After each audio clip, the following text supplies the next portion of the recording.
Salam, dərsimiz üfüqün cəhətlərinin təyini, kompas və azimut olacaq. Qədimdə insanlar istiqamətlərin təyin edilməsi üçün günəşi ən çox etibarlı vasitə hesab edirdilər. Onlar bunun üçün günəşin çıxıb batdığı istiqamətləri əsas götürürdülər ki, bu müasir dövrdə də istiqamətlərin təyin edilməsi üçün ən asan üsullardan biridir. Məhəldə görünən açıq ərazi üfüq adlanır. Uzaqda sanki yer ilə göyün birləşdiyi xəttir. Üfüqün əsas və aralıq cəhətləri var ki, şimal, cənub, şərq və qərb cəhətləri əsas cəhətlər, aralıq cəhətlər isə şimal-şərq, cənub-şərq, şimal-qərb, cənub-qərb cəhətləridir. Yəni, şimal və şərq arasında yerləşən cəhət şimal-şərq, cənub-şərq arasında yerləşən cəhət cənub-şərq, cənub-qərb arasında yerləşən cəhət cənub-qərb, şimal-qərb arasında yerləşən cəhət isə şimal-qərb adlanır. Və dərəcələrini isə belə deyirik ki, şimal 0 dərəcə, şərq 90 dərəcə, cənub 180 dərəcə, qərb 270 dərəcə adlandırılır. Deməli, şimal-şərq cəhəti isə 45 dərəcə olmuş olur. Çünki şimal-şərq, şimal və şərq cəhətlərinin arasında yerləşir. Ona görə yarısını götürürük. Dənizçilər üfüqün cəhətlərini rumb adlandırırlar. Onlar üfüqün 32 cəhətindən istifadə edirlər. Planda yuxarı hissə şimal, aşağı hissə cənub, sağ tərəf şərq, sol tərəf isə qərb istiqamətini göstərir ki, istiqamətləri dəqiq müəyyən etmək üçün planın yuxarı küncündə şimal-cənubu göstərən ox işarəsi təsvir olunur. Üfüqün cəhətlərini bir neçə üsullarla təyin edə bilərlər. Birinci, günəşə əsasən. Məsəl üçün, səhər tezdən üzü günəş çıxan tərəfə dayansaz, şərq istiqamətinə baxmış olarsınız. Əllərinizi yana açsanız, arxanızda qərb, sağ tərəfinizdə cənub, sol tərəfinizdə isə şimal istiqamətləri olacaqdır. Qütb ulduzunu əsasən müəyyən edə bilərsiniz.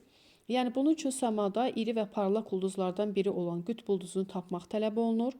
Bu ulduz şimal qütbü üzərində yerləşdiyinə görə şimal istiqamətini göstərir. Şimal qütbündə duran insan bu ulduzu düz bucaq altında görür. Bakı şəhərində isə qütb ulduzu 40 dərəcə bucaq altında görünür. Yəni, hansı enlikdə yerləşiriksə, həmən enliyin dərəcəsinə görə uyğunlaşdırılır.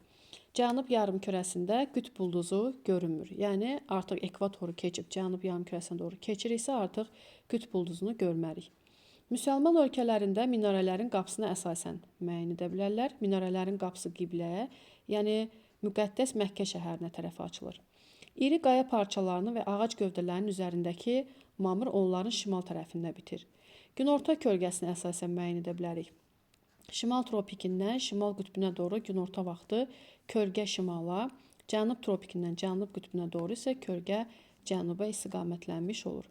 Üfüqün cəhətlərini dəqiq təyin etmək üçün kompas və qnomon cihazlarından istifadə olunur ki, kompasın əqrəbi daim şimal və cənub istiqamətini göstərir. Bu, yerin maqnit sahəsi və qütbləri ilə əlaqədardır. Verilmiş azimut bucağının əksini tapmaq üçün iki qayda mövcuddur.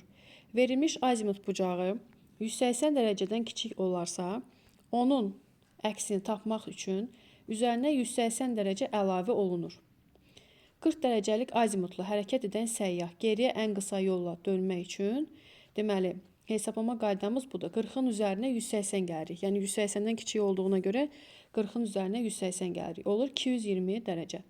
Verilmiş azimut bucağı 180 dərəcədən böyük olarsa, onun əksini tapmaq üçün verilmiş azimutdan 180 dərəcəni çıxmaq lazımdır. Yəni, 230 dərəcəlik azimutla hərəkət edən dəstə üzvləri geriyə ən qısa yolla 230 çıxaq 180 dərəcə, 50 dərəcəlik azimutla qayıtmış olarlar.